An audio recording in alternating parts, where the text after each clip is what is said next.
El gozo es algo superior al contentamiento.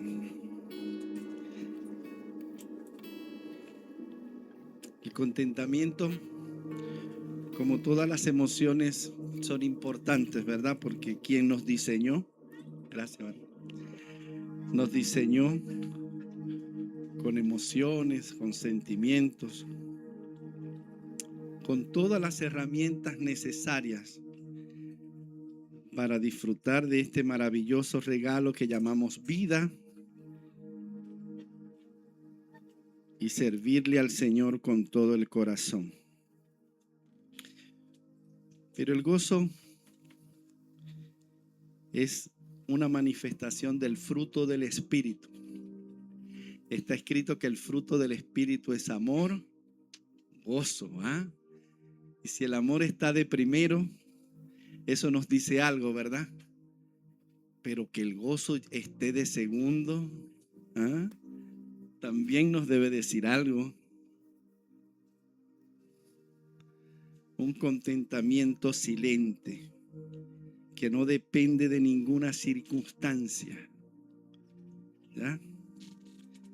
El gozo del Señor es nuestra fortaleza y no depende de si estamos bien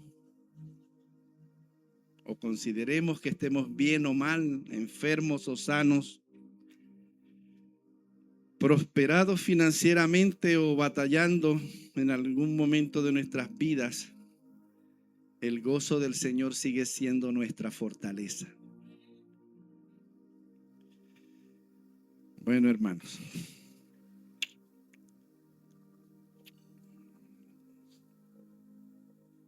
el mensaje de hoy es uno de esos mensajes que a mí se me hacen muy difíciles, porque como ya algunos me conocen, disfruto mucho enseñar, pero el reino tiene muchos elementos, ¿verdad? Y la palabra es útil para enseñar, pero también para corregir, para exhortar, para consolar, para animar. Y todo es necesario. Todo lo que el Señor diseñó lo hizo bueno y en gran manera, ¿verdad? Necesario e importante. Vamos a hablar del tema de la vida eterna. Y el título, ayer estaba viendo un poquito una red social y de repente se abrió un material de los que a mí no me suelen llamar la atención y lo iba a pasar, pero algo me detuvo allí. Y de lo único que recuerdo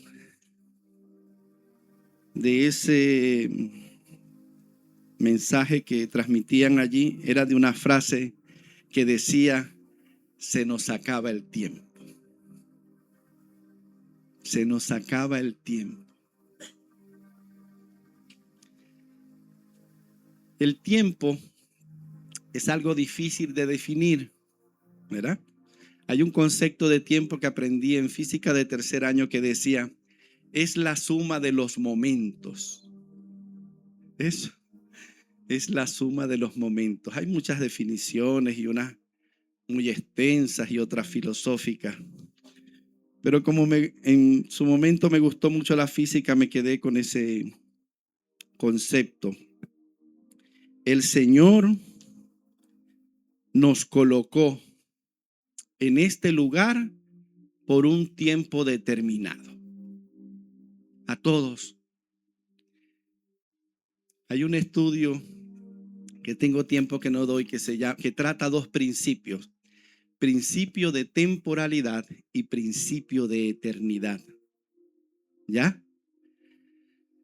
Y habla de la importancia que tiene que a nosotros se nos revele en mente y corazón el hecho de que aquí somos temporales, pero que nuestra verdadera esencia, que es espiritual, es eterna. ¿Ya? Y cuando en nuestra mente estas dos cosas están en sus lugares correctos, nosotros podemos darle la importancia que tiene a nuestra vida temporal versus la vida eterna. Matemáticamente, si nosotros tomamos, vamos a hablar de 120 años. Es muy difícil pasar de 120 años porque está escrito que en un momento el Señor dijo: no contenderá mi espíritu para siempre con el hombre, por tanto serán sus días 120 años. Y eso es un decreto. Eso es un decreto.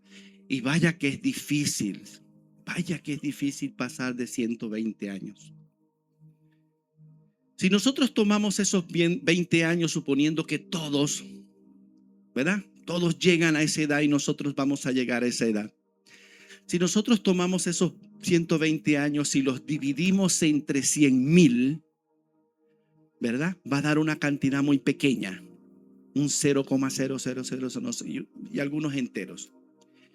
Pero si luego nosotros agarramos esos 120 años y los dividimos entre 1,000,000, va a dar menos. Y si luego los dividimos entre 100,000,000,000, cada vez va a dar más ceros. ¿Qué está queriendo decir, hermano? Que si nosotros dividimos esos 120 años entre la eternidad,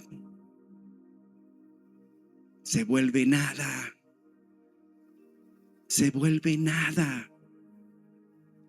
De paso que matemáticamente no hay forma de dividir 100,000 entre la eternidad.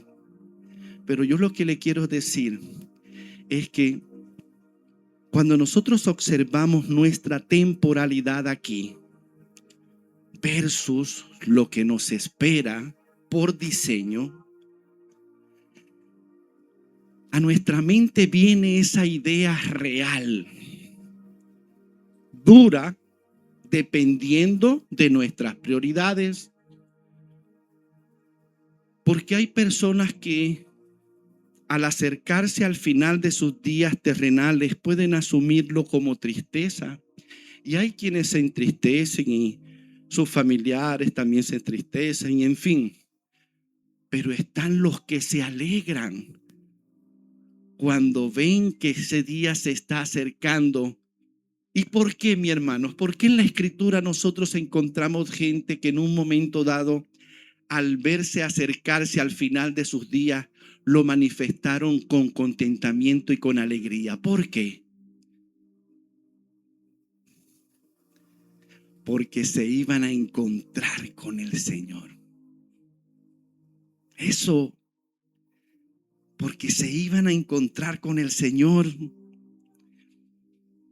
Hace poco me golpeó una interpretación acerca del libro de Eclesiastés, en donde Salomón dice que todo es vanidad.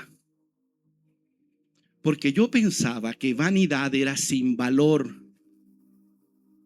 Sin valor, ¿verdad?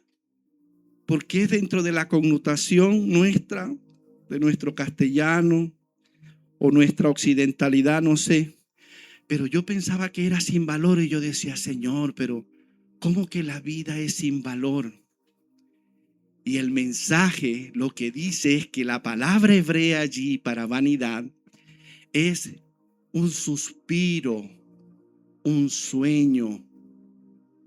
Es como lo que sale cuando exhalamos y hay mucho frío y se condensa, ¿verdad?, la humedad de nuestra exhalación y luego se disipa. La traducción correcta es fugaz. Es fugaz, allí no es sin valor, es rápida, es lo que quiso decir el hombre. Rápida, así que hoy es y mañana no es. Por eso el Señor dijo que la vida del hombre es como la flor de un campo, que hoy es y mañana se marchita y luego es echada en un horno, como para darle el último uso, ¿verdad?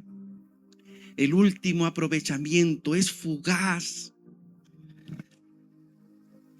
Y aunque hay personas, ¿verdad?, y hay un sector importantísimo de la iglesia volcado hacia este extremo, en el que solo se predica de gozo, de prosperidad, de bendición, de reino, de dominio, ¿sí?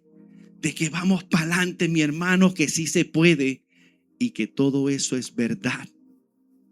Ojo, que todo eso es verdad, pero no es lo único. Y si se observa como lo único, ¿qué es qué le pasa a eso? Esas vidas que van a escuchar esa perspectiva del evangelio se van a desbalancear porque olvidan su perspectiva de eternidad. Porque lo que cuenta es el aquí y ahora. Y no es así. Vamos a verlo. Romanos, este es el mensaje, el texto que ustedes tienen en los cartelitos, ¿verdad? Romanos 6:22. Mientras la hermana lo ubica. Ay, hermano, ustedes no saben la batalla que yo experimenté. Porque una cosa pensamos nosotros, ¿verdad? Por eso está escrito, vuestros pensamientos no son mis pensamientos. Yo en mi humanidad digo, wow, ¿qué le estará haciendo falta a la iglesia por aquí, por allá, para que se vaya fortaleciendo, para que sigamos creciendo hacia afuera y hacia adentro? Y hacia adentro de nosotros, ¿verdad? Para fortalecernos, porque es Dios el que añade a la iglesia a los que han de ser salvos, pero Él lo hace responsablemente.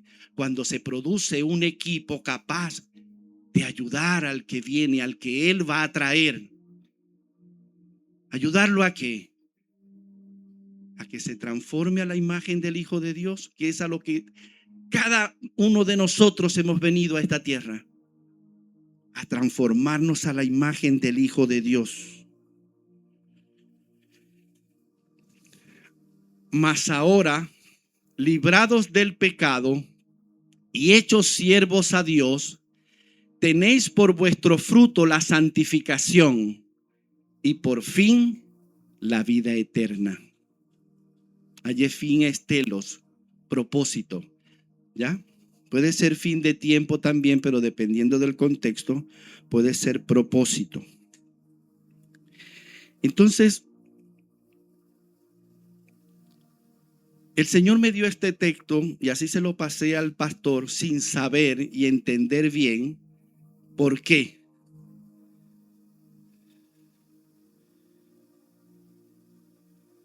Y después, desde esa batalla que les estoy comentando, el Señor me ministró. Y vamos a desglosarlo en 4 partes, un solo texto. Lo vamos a desmontar en 4 partes para extraer los principios que el Señor nos quiere transmitir el día de hoy. Igual los vamos a sustentar con otros 5 textos, pero este en particular lo vamos a desglosar en 4 partes. Primera parte. Dice la Reina Valera, mas ahora que habéis sido libertados del pecado. ¿Hemos sido libertados del pecado? ¿Alguna vez usted se ha preguntado cómo se dirime el hecho de que el Señor pagó el sacrificio por el pecado mientras yo sigo batallando con Él? ¿Por qué yo sigo batallando con el pecado si el Señor pagó el precio?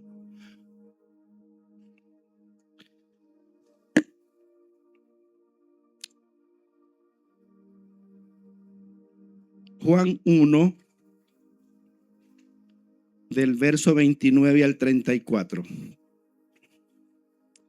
El siguiente día ve Juan a Jesús que venía a él y dice, he aquí al Cordero de Dios que quita el pecado del mundo. Este es del que dije, tras mí viene un varón, el cual es antes de mí, porque era primero que yo y no le conocía, mas para que fuese manifestado a Israel, por eso vine yo bautizando con agua. Y Juan dio testimonio diciendo: vi al Espíritu que descendía del cielo como paloma y reposó sobre él. Y yo no le conocía, mas el que me envió a bautizar con agua, aquel me dijo: sobre quien vieres descender el Espíritu y que reposa sobre él, este es el que bautiza con Espíritu Santo. Y yo le vi y he dado testimonio que este es el Hijo de Dios. ¿Ve? Esas palabras las dijo Juan el Bautista. El Padre le dijo: a quien tú vieres descender el Espíritu sobre él, él es quien bautizará con Espíritu Santo. O sea, yo te he enviado a ti a bautizar con agua, como un heraldo, como un mensajero, como un ejemplo. Aunque sabemos que Juan proféticamente, él fue a preparar los corazones, ¿ya? Los corazones antes que viniese el Mesías, a colocar el pueblo a la expectativa. Y su bautismo, el bautismo en agua, era la sombra del bautismo de él, el bautismo que traía el Señor Jesús, que es el bautismo real, el bautismo espiritual, del cual el bautizo en agua es sombra. Y si nosotros cuando nos bautizamos en agua somos sumergidos en ella, es lo que significa bautizo del griego, ¿verdad? El bautizo en el Espíritu Santo es cuando Dios toma nuestro espíritu, separado de Dios inicialmente, y lo sumerge en su propio espíritu. Por eso está escrito el que se une con el Señor, un espíritu es con él. ¿Ya? Pero Juan dijo algo muy interesante, que quita el pecado del mundo. Cuando nosotros nacemos de nuevo, literalmente nuestras cuentas a nivel de reino son llevadas a cero. Todas las cuentas van contra la cruz. Todas nuestras cuentas. Y luego nosotros vamos a tener un estilo de vida, ¿verdad? Que entonces va a jugar con los principios del reino o a interactuar, en el que para que este proceso se cumpla, el proceso del perdón, el proceso del renuevo, cada acción pecaminosa requiere arrepentimiento, precisa arrepentimiento. Hay denominaciones que se han ido a un extremo creyendo que la sangre del Señor Jesucristo o el sacrificio del Señor en la cruz opera automáticamente, indistintamente del estilo de vida que yo quiera llevar. No funciona así. No funciona así porque sería Dios reforzándote tu conducta errada. Es como si nosotros a nuestro hijo lo viésemos, ¿verdad? Un niño fumando y le demos una palmadita y le digamos: sí, hijo, tranquilo, no hay problema. No funciona así. Entonces, el Señor Jesucristo quitó el pecado de la humanidad, ¿verdad? Al sistema de las tinieblas lo destronó. Pero algunos seguimos esclavizados en algunas cosas. La pregunta es: ¿por qué? Si el texto dice: mas ahora que habéis sido libertados del pecado, libertados.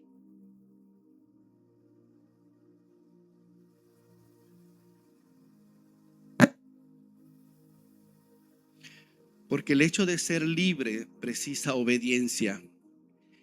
El reino de los cielos está diseñado para que eso que se conoce como libertad plena no exista como tal. Porque antes éramos esclavos del pecado. Y ahora, al ser libres del pecado, somos llamados a ser siervos del Señor Jesús. Para dejar de obedecer a nuestros deseos engañosos, a nuestras pasiones desordenadas, a cuanta estructura mental tengamos de error, que es lo que significa pecado. A veces el término pecado, como es muy religioso, nos hace ruido, pero pecado lo que significa es error, mi hermano. Error. Cualquier error es pecado. Errar el blanco. Cualquier error es pecado. O somos asertivos o somos erráticos. O hacemos lo que corresponde o no, o hacemos lo que está dentro de su voluntad o no. La segunda parte del texto dice, o voy desde la primera, mas ahora que habéis sido libertados del pecado y hechos siervos de Dios, libertados del pecado y hechos siervos de Dios. Primero ampliar un poquito el término libres, libertados, ¿verdad? Produce libres, gente libre. Una vez un pastor me dijo, Delber, una cosa es ser libre y otra cosa es ser abstemio. Y eso a mí me impactó. Fíjense que me estoy acordando. Una cosa es ser libre y otra cosa es ser abstemio. Un abstemio es un esclavo que se está negando a obedecer, se está absteniendo. Un alcohólico, por ejemplo, puede ser abstemio, pero es alcohólico. Un libre es una persona que no tiene, dentro del contexto del alcoholismo, que no tiene dependencia del alcohol. Y si se toma hoy una copa de vino, no pasa nada. Y si se la toma en 10 años más, tampoco pasa nada. Pero si un abstemio se toma una copa de vino, se mete en muchos problemas. Se mete en muchos problemas. Porque puede volverse a desordenar. Y también ese proceso de abstinencia lo sufre porque tiene dependencia. Y estoy utilizando el ejemplo del alcohol, pero funciona en cualquier cosa que genere placer, porque todo lo que genera placer tiene potencialidad de adicción. Desde una Coca-Cola hasta el sexo, el café, cualquier cosa, ¿verdad? Que produce en alguna medida una reacción de las hormonas que tienen que ver y que con la felicidad dicen, ¿verdad? Tiene potencialidad de adicción. Así que observémonos, mis hermanos, o sea, el que observa lo pequeño llega a respetar con mayor intensidad lo que es grande, pero el que deja pasar lo pequeño, por donde pasó lo pequeño, pueden pasar cosas más grandes. Hace poco tuve un sueño con cucarachas, ¿ya? Y había muchas, y todas eran blancas, muchas pequeñas, y había una grande. Y el sueño fue muy extraño. Yo al otro día, yo no soy muy soñador, ¿no? Les quiero adelantar, pero Dios sí me ha hablado a mí a través de sueños en el tiempo, en mi vida, muchas veces. Yo me imagino que es cuando me pongo terco para oír, ¿verdad? Que se debilita mi sensibilidad en Dios y el Señor tiene que esperar que me duerma para hablarme. Bueno,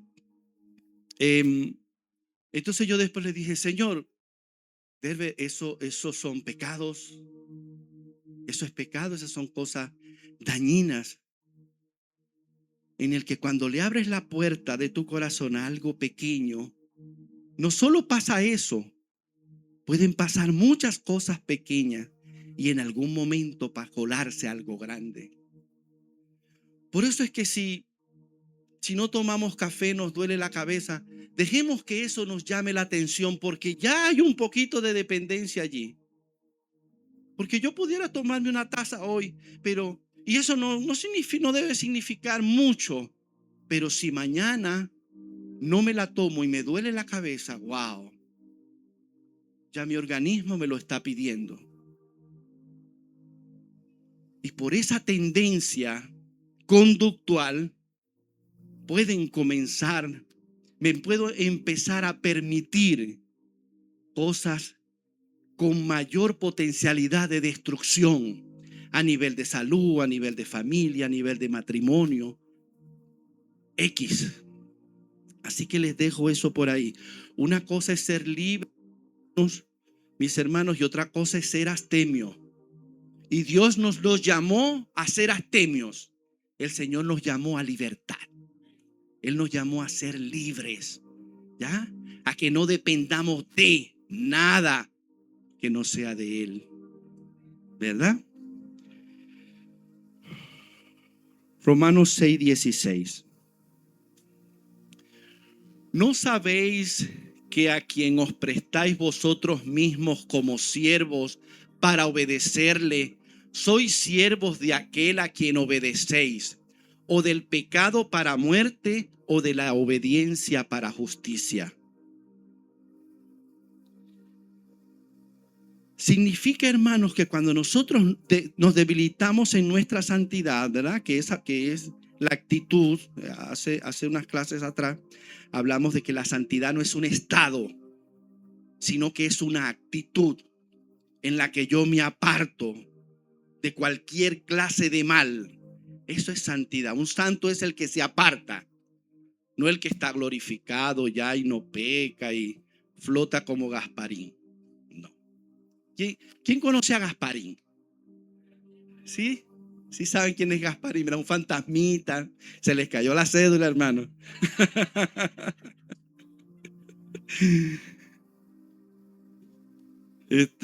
No, eso no es santo. No es santo. Santo es el que se aparta. El que ya decidió en mente y corazón serle fiel a Dios en todas las áreas de la vida. Que ya no está negociando. Señor, esta área sí y esta no. Señor, esto sí y esto no. Una vez escuché algo fuerte. Todavía lo estoy meditando. Pero eso que escuché decía, hasta que Dios no tenga el primer lugar en nuestra vida, no tiene ninguno.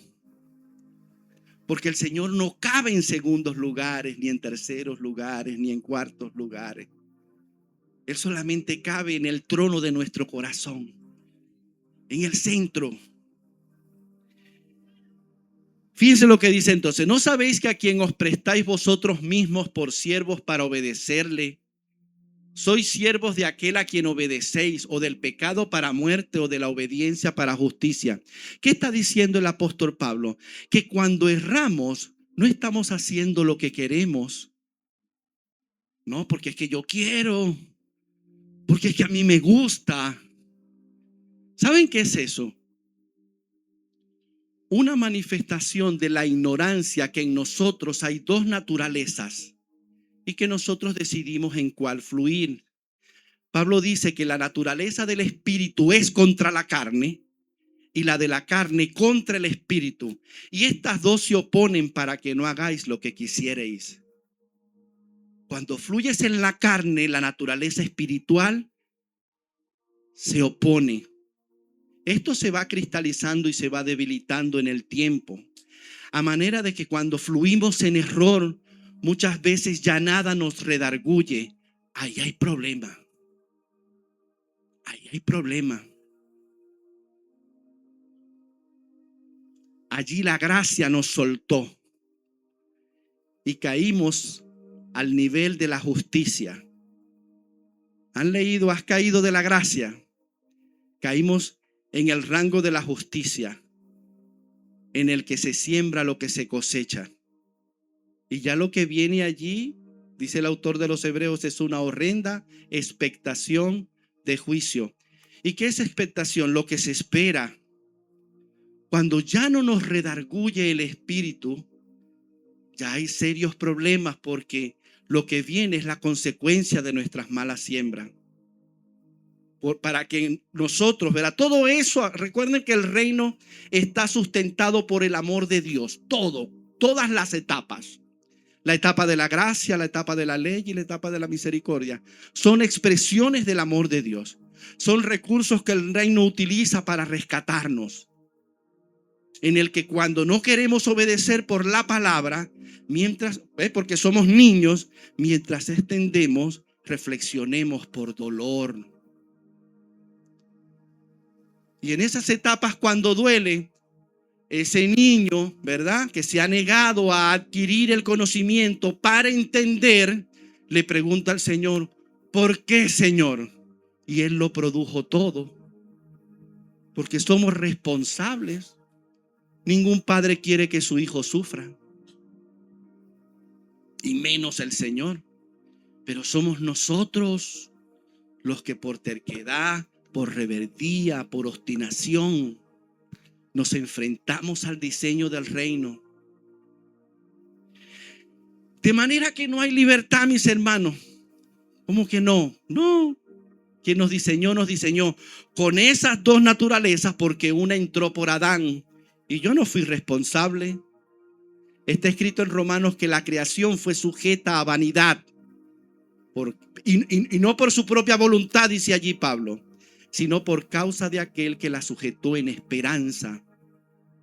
Ninguno de los que estamos aquí somos responsables de que por Adán hubiese entrado la naturaleza pecaminosa a toda la humanidad. Está escrito que por un hombre entró el pecado y de esa forma entró la muerte. Y así la muerte pasó a todos los hombres por cuanto, o sea, por esto, todos pecaron. Pero no se quedó allí la obra del Señor, y eso es la parte buena. No hicimos nada para nacer pecadores, pero tampoco hicimos nada para que el precio por el pecado fuese saldado. Lo hizo el Señor. De manera que Él hizo todo. Él hizo todo para exponernos a este escenario en el que una vez dijo, yo he puesto ante ti, dice allí, yo he puesto ante ti la vida y la muerte, yo he puesto ante ti la bendición y la maldición. Pero termina diciendo, escoge la vida para que vivas. Escoge la vida para que vivas. Recuerden que el tema es la vida eterna, ¿verdad? Y hacia allá vamos. De manera que no hice nada entonces para nacer pecador, pero tampoco hice nada para que el pecado de mi vida pueda ser puesto bajo control. Erradicado con todo y consecuencia de aquello que me arrepiento verdaderamente. Y colocar bajo control aquellas áreas de nuestra vida en las que todavía sabotean nuestra santidad, pero que las tenemos rendidas a los pies de Cristo, llevando cautivo todo pensamiento a la obediencia a Cristo, porque según pensamos, nos comportamos. Entonces, hemos sido libertados del pecado. Y con esa práctica, libres del pecado, pero llamados a ser siervos de Dios. Allí siervo tiene más que ver con obediencia que con servicio. Porque al principio, hermanos, ¿en qué voy a servir si no sé en qué servir? Bueno, cuando se nace de nuevo, ¿verdad? Y el hijo se expone al reino, se expone al amor de Dios y experimenta este proceso, desea servir, desea retribuir, desea agradecer. Ya no tanto, sí somos de alguna manera el objeto, ¿no?, de esta creación preciosa que el Señor hizo. Como hijos somos llamados a disfrutarla. Claro que sí. Dios no quiere que a costa de sacrificio, de dolor, ¿verdad?, de sufrimiento, le sirvamos. No. Al contrario, eso es lo que el Señor te entregó para que le sirvieras. El Señor lo endosó de gozo para hacerlo con contentamiento, con alegría. Y eso puede servirte de guía. ¿Qué te llena en el servicio? ¿Qué te llena? ¿Qué te mueve? ¿Qué te produce felicidad, contentamiento? Entonces esto tiene que ver más con obediencia. Él nos libertó y nos llamó a obedecerle a Él. ¿Sí? ¿No sabéis que a quien os prestáis vosotros mismos por siervo para obedecerle, sois siervos de aquel a quien obedecéis? O del pecado para muerte, siervo del pecado para muerte, ojo, contrario a vida eterna, o de la obediencia para justicia. Tercera parte, recuerde que les dije que son 4 partes. Este mensaje es bien corto. Tercera parte del mismo texto dice: tenéis por vuestro fruto la santificación. Leo las 3 partes seguidas para tener hilación de pensamiento, ¿verdad? Mas ahora que habéis sido libertados del pecado y hechos siervos de Dios, tenéis por vuestro fruto la santificación. Hebreos 12:14. Este proceso nos lleva hacia la aptitud de apartarnos del mal. El hecho de que Él nos libertó y el hecho de que hemos decidido serle obediente, ¿verdad? Ser siervos de Él.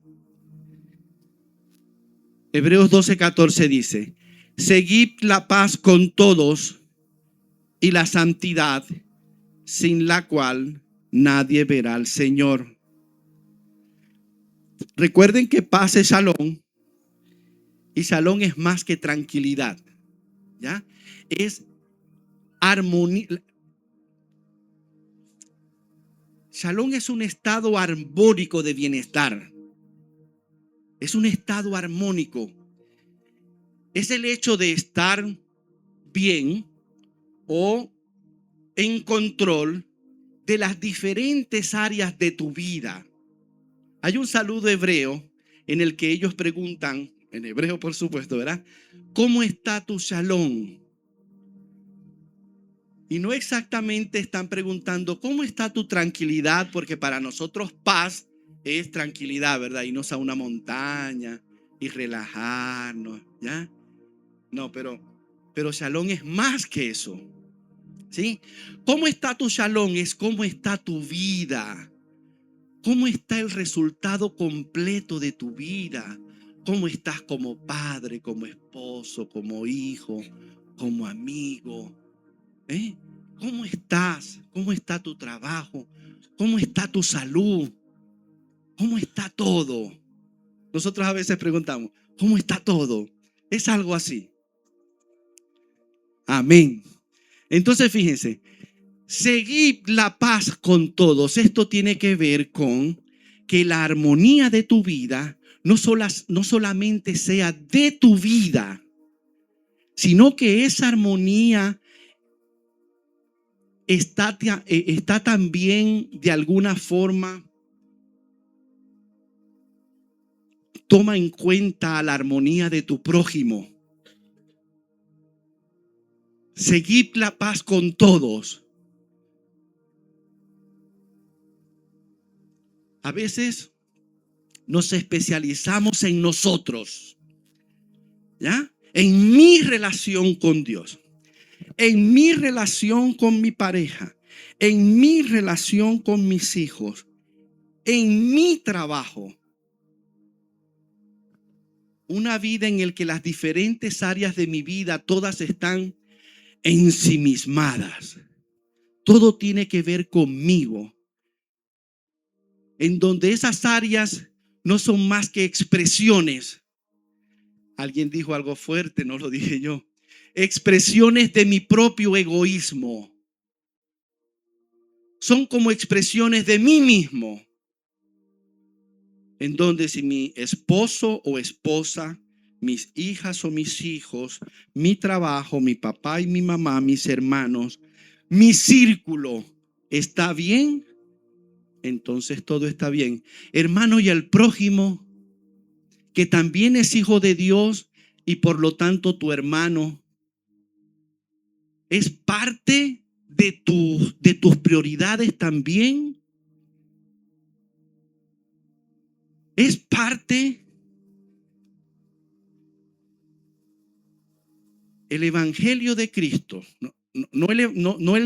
porque evangelio es buena noticia, es la palabra de Dios, el mensaje, pero el movimiento humano llamado cristianismo evangélico se centró mucho en mi relación con Dios, tanto que se olvidó del prójimo y dijo: nada, yo lo que tengo es que hacer las cosas bien en mi entorno y congregarme y orar y leer la Biblia y ser obediente, pero todavía no ha logrado desarrollar misericordia, bondad, empatía por el que no representa nada para él, representa para Dios, así como yo represento para Dios. Entonces nosotros somos hermanos. ¿Y por qué ese que es mi hermano no representa nada para mí? Porque no tengo conciencia de reino. Porque en el reino hay tres cosas: un rey, un reino y una familia real. Fíjense que está escrito: Él es el Padre de todos los espíritus. Eso está escrito. Y si es el Padre de todos los espíritus y quien inspiró a que se escribiera Padre, significa que todos los espíritus son sus hijos. Entonces está escrito: y como los hijos participaron de carne y sangre. ¿Qué es carne y sangre? ¿Quién me ayuda?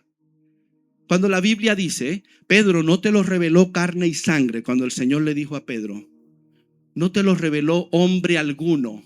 Esa es nuestra humanidad. Eso en la Biblia representa humanidad. ¿Ve? Y como los hijos por diseño participaron de carne y sangre, o sea, de humanidad, Él también participó de lo mismo. Significa que ya éramos hijos antes de participar de carne y sangre, dice allí. Porque dice: y si los hijos, ya los llama hijos, participaron de carne y sangre, Él también participó de lo mismo. Y luego habla del sacrificio del Señor Jesús, de para qué se encarnó. O sea, Él no hizo la creación por conocimiento anticipado, sabía que la creación iba a entrar en caos y se cruzó de brazos. No, Él es la piedra angular que lo sustenta todo. Por eso que está escrito que sin Él nada de lo que fue hecho hubiese sido hecho. Él es la provisión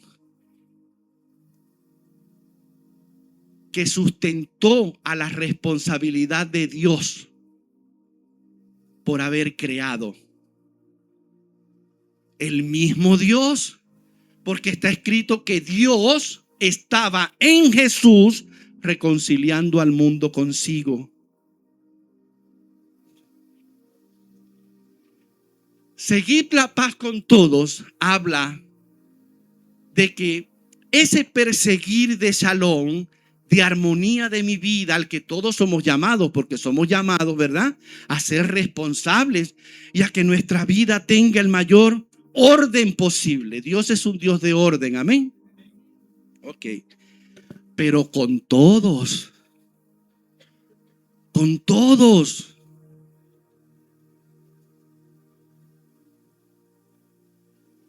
Entonces dijimos: nada, yo le sirvo al Señor, yo le obedezco, yo me congrego, todas cosas importantes, ojo, estudio la escritura y ya.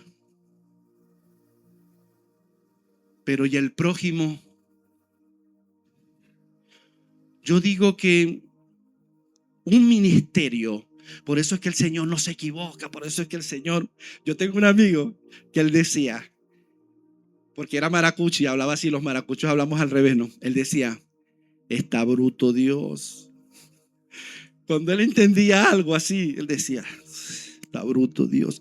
O sea que, fíjense, el Señor fue el que constituyó los dones, los ministerios, las habilidades, las operaciones, para que sus hijos le sirviéramos, tuviéramos canales espirituales a través del cual nosotros podemos cumplir su voluntad sirviéndole al Señor, no haciendo lo que queramos, sino lo que Él quiere, porque el Señor es Él y sus siervos somos nosotros, haciendo lo que Él quiere, ¿verdad?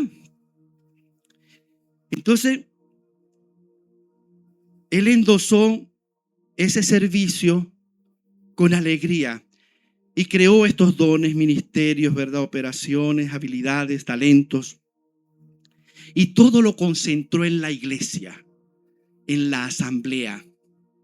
Recuerden que iglesia, ya lo estudiamos, es asamblea, donde los hijos de Dios se reúnen. No son los templos. Iglesia es asamblea.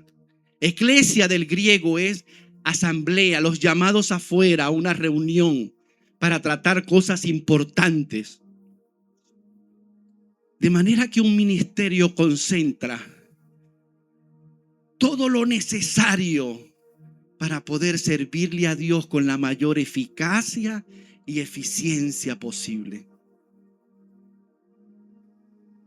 Porque lo que se invierte en un ministerio, en tiempo, en energías y en dinero, tiene impacto en la eternidad. Por eso es que está escrito, y sobre esta roca edificaré mi iglesia, y las puertas del Hades no prevalecerán contra ella. Eso quiere decir que las puertas del cementerio, eso es Hades, lugar de los muertos, ¿verdad? Las puertas del cementerio no la pararán, no pararán su resultado, el nivel de impacto que la iglesia va a tener. Porque una iglesia, aunque puede ayudar en lo social, está llamada a impactar la eternidad de los hijos de Dios. Fíjense la importancia. Entonces todo es importante, todo. Pero sería bueno que reflexionemos en si estoy siguiendo, ¿verdad? Siguiendo o persiguiendo el orden en mi vida sin cerrarle el puño a mi prójimo. Sin cerrarle el puño a mi prójimo. No es como está escrito en el antiguo pacto, no escondiéndote de él, no cerrando tu mano, no dejando de ayudarle. Dice, y la santidad sin la cual nadie verá al Señor, hermano. Sin esa actitud que le mencioné al principio, en el que decidimos serle fiel a Dios, en todas las áreas de la vida no se nos revela el Señor. No se nos revela. Nosotros no podemos encontrar a Dios por nuestras propias fuerzas. No hay forma. El Señor se nos muestra. El hecho de que algunos hijos de Dios tengan una relación con el Señor de mayor calidad que otro hijo de Dios, o que conozca al Señor más que otro hijo de Dios, no dependió de ellos, dependió del Señor, que decidió mostrársele. Hermano, pero ¿y por qué? Al verle el corazón, al verle la actitud del corazón, porque no quiere sacrificios que yo los daría, no quiere holocaustos. Los sacrificios de Dios son un espíritu quebrantado, a un corazón contrito y humillado no despreciarás tú, oh Dios. ¿Ya? Entonces el Señor se nos revela en la medida en que yo decido apartarme, negarme a eso que yo soy. Muchos estamos contentos con quienes somos. No, yo sé bien quién soy. Una vez una persona me dijo, no, yo soy bueno. Yo soy bueno. Yo soy buena persona, me dijo. Yo creo que así pensaba David antes de mandar a matar a Urías Eteo. Está escrito, engañoso es el corazón más que todas las cosas, ¿quién lo conocerá? Hermano, nosotros no sabemos hasta dónde podemos ser capaces de llegar rodeados de las circunstancias necesarias. Porque allí está el detalle. Rodeado de las circunstancias necesarias. Nosotros no nos conocemos, pero Dios sí nos conoce. Él conoce toda nuestra potencialidad. El Señor sabe quiénes aquí podemos llegar a matar personas y quiénes no. Y si a todos nosotros nos preguntan, ¿tú eres capaz de matar a alguien? No, ni se nos pasa por aquí. Pero es porque no nos conocemos. Pero el Señor sí nos conoce. Amén. Entonces, el mismo Jesús dándonos ejemplo de esto, alguien le dijo, maestro bueno, y él hizo, ¿por qué me llamas bueno? Wow, el Señor Jesús. No hay nadie bueno, solo mi Padre, le dijo el Señor Jesús. Y si el Señor Jesús se dijo a sí mismo que Él no era bueno, yo creo que Él era bueno. Y ahí yo no sé, el Señor me disculpará, ¿verdad? Que yo esté contradiciendo sus palabras. Yo creo que nos estaba enseñando a que eso de creer que alguien es bueno o malo, o que yo soy bueno o malo, no sé, como que nos eximamos de eso, porque no nos conocemos.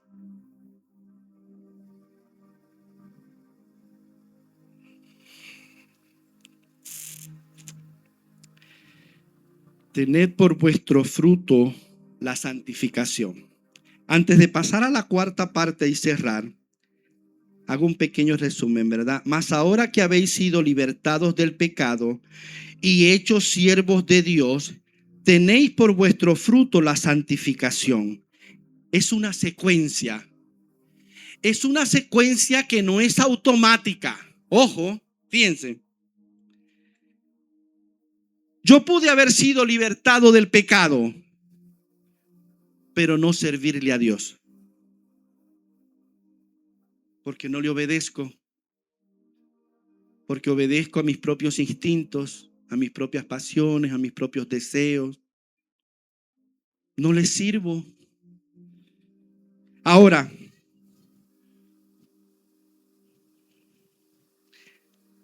si he sido libertado del pecado y si le obedezco, el fruto que se produce es santificación.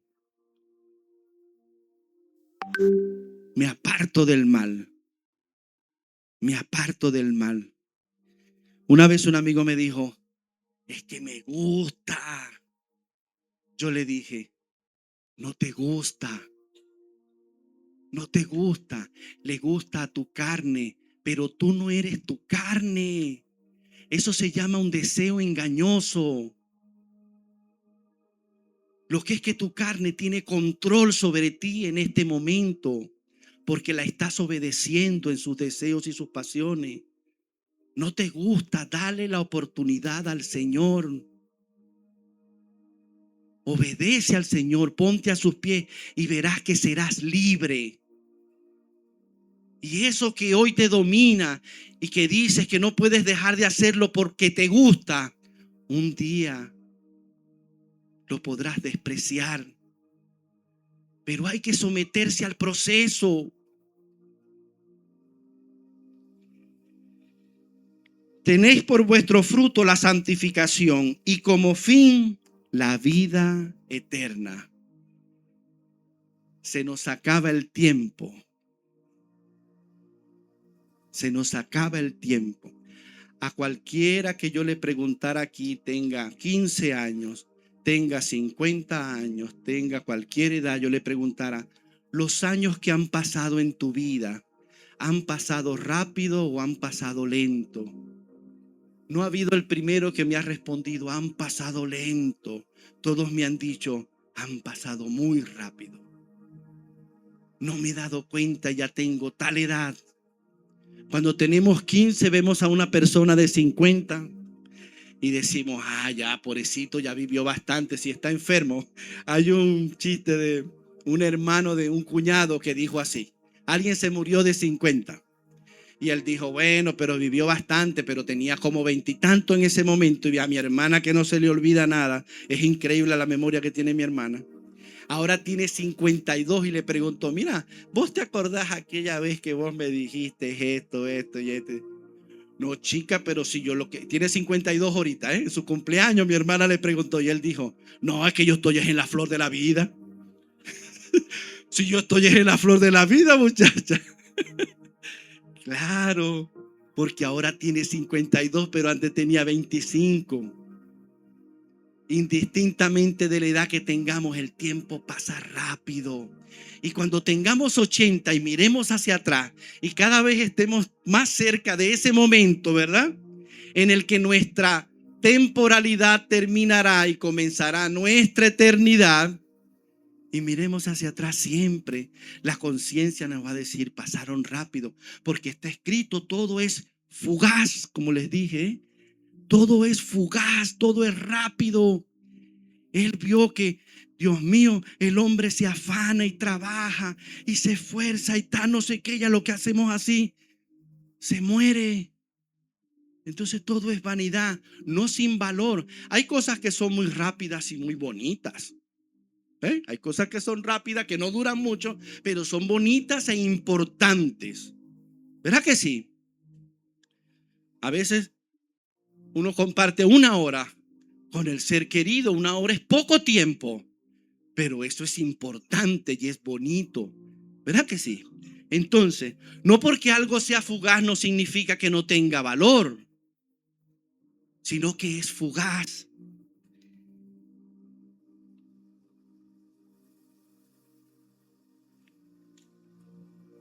Y como fin la vida eterna. Mateo 16:26. Esta es la cuarta parte y el cierre. Porque ¿de qué aprovecha al hombre si granjere? Esta versión, Dios mío. Esta es la Reina Valera ampliada. Eso es si ganare, ¿verdad? Todo el mundo. Si ganare, dice la Reina Valera. Y perdiere su alma. Porque ¿de qué aprovecha el hombre si ganare todo el mundo y perdiere su alma? ¿O qué recompensa dará el hombre por su alma? O sea, ¿qué precio le podemos poner nosotros a nuestra alma?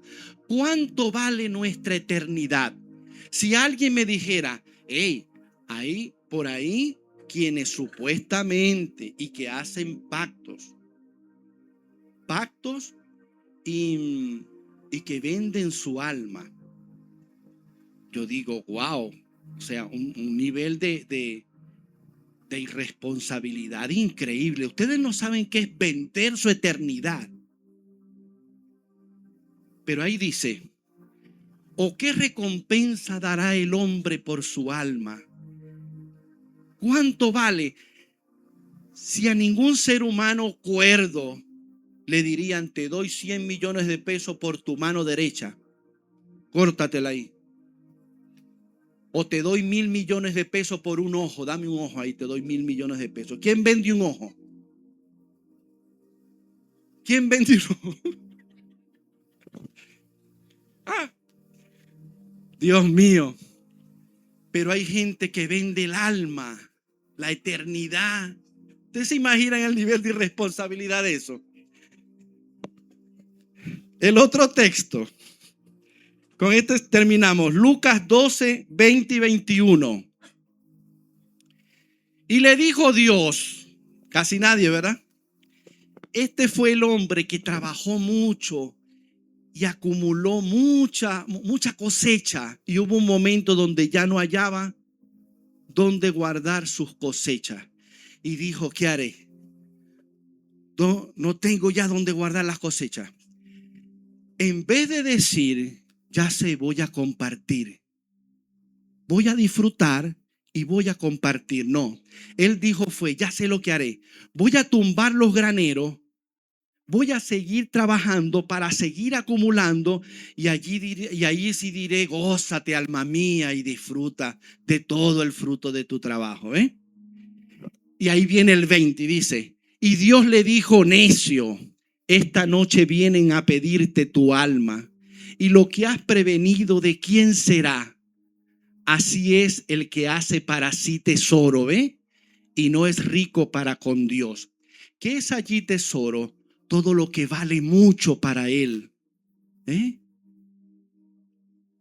Habemos quienes nuestra familia es nuestro tesoro. No el Señor, no el reino, mis hijos. Mis hijos son mi tesoro. Hay quienes su tesoro es su trabajo. Yo he conocido gente que no pueden vivir sin trabajar. Es increíble. Creen que dependen de eso, cuando todo proviene de Dios. De Dios. Lo que hoy tenemos, mañana podemos no tenerlo. Si podemos estar sin vida mañana, o sea, si la vida es fugaz, ¿cuánto más cualquier cosa? Así es el que hace para sí tesoro y no es rico en Dios. ¿Cómo es ser rico en Dios? Tener tesoros en los cielos. Ya le dije que tesoro es todo lo que para mí es considerado de alta estima, lo que tiene más valor para mí.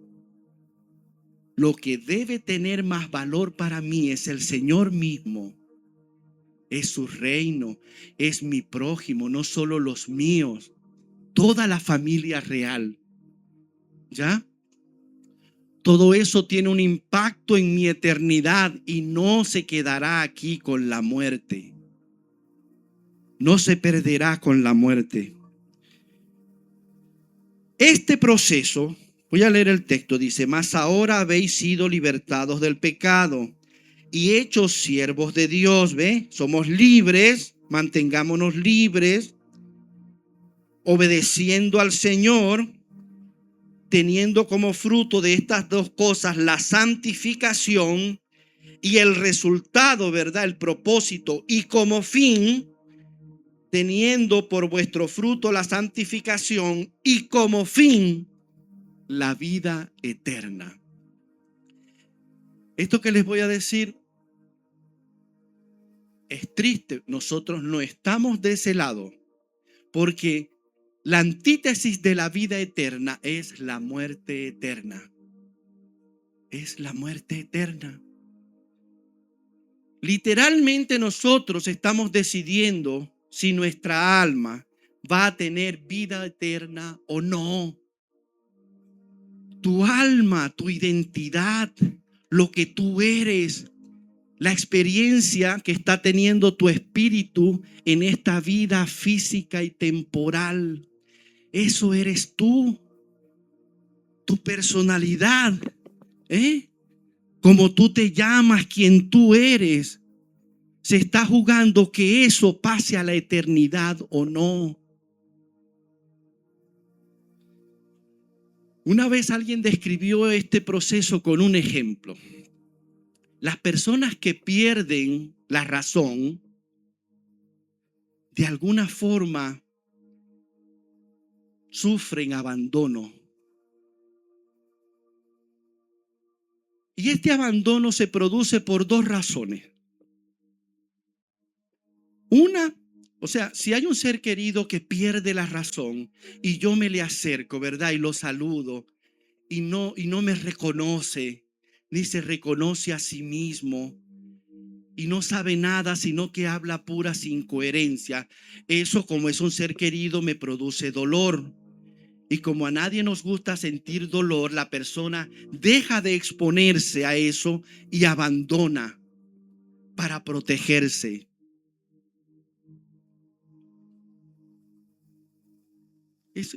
O sea, a ver, hay también ejemplos, lo que es que son los menos. El amor que le pasa por encima todo eso y nunca abandona. Pero está ese amor que produce dolor. Y como no sé manejarlo, no lo soporto, no lo puedo sufrir, ese dolor, entonces yo me aparto, pero no porque no amo. No sé si no amo lo suficiente o no sé cómo describirlo, pero yo he visto en el tiempo que se produce, que lo más que se produce es abandono. Hay una canción, yo creo que hace años digo yo, hace algún tiempo les hice referencia, no sé si algunos se van a acordar. No les voy a decir el cantante ni la canción, pero el que se la sepa se queda calladito. Pero la canción se llama Loco y describe este proceso. Y supuestamente ocurrió, ¿eh? Supuestamente. La letra dice así: fue tan tremenda la secuela de aquel golpazo en la escuela, le pasó a un niño, que te mandó a otro mundo, cambió tu vida en un segundo, justo a la hora del recreo. Le pasó en el recreo, se dio un golpe y perdió la razón el niño. Lo que siguió fueron todos hospitales, especialistas en deficiencias mentales, psicólogos, psiquiatras y todo eso. Él dice, metiendo cubos en triángulos y buscándole al círculo ángulos, o sea, haciendo cosas extrañas que no sé si es que se pueden hacer, ¿no? Y te diagnosticaron locura. Y te diagnosticaron locura. O sea, hicieron muchos estudios para decir, se volvió loco el niño, le dijeron a los padres al final, ¿verdad? Dice, y te diagnosticaron locura. Después dice, te abandonó tu padre y tu madre y hasta el apellido, o sea, la familia entera. Te abandonó la comadre y el compadre de tus padres, o sea, tus padrinos, y hasta el tío Ismael, el tío que más te quería. El amor apagó el foco. ¿A quién le interesa un loco sino al mismo loco aquel? O sea, a los locos le interesan ellos porque ellos tratan de sobrevivir, de comer, de protegerse, qué sé yo. Pero casi todos abandonan a las personas que pierden su identidad. Porque eso es lo que ellos son. Eso es lo que se está jugando de nosotros. Que nuestra alma pase a la eternidad o no. Y si un loco es como un muerto, un alma que no pase a la eternidad va a morir. Va a morir. Y si tu muerte terrenal es algo que puede producir tristeza, imagínate tu muerte espiritual. Que dejes de ser una vez y para siempre. Eso es lo que se está jugando aquí en nuestra temporalidad. Por eso es que el apóstol termina diciendo esto. El fin de este proceso es la vida eterna, ¿o no? ¿O no? Dependiendo de las decisiones que tomemos en ese proceso. Este se ocupó solo en acumular. Ni siquiera disfrutaba mucho, sino que estaba tan enfocado en acumular que él postergaba constantemente el disfrute. Cuando yo creo que la vida debiese ser de un constante disfrutar en Dios. En Dios. No hay que dejar de servirle por disfrutar, ni dejar de disfrutar por servirle. Hermano, en serio, se pueden llevar las dos cosas porque somos hijos amados, llamados a ser siervos fieles administradores de los recursos del reino.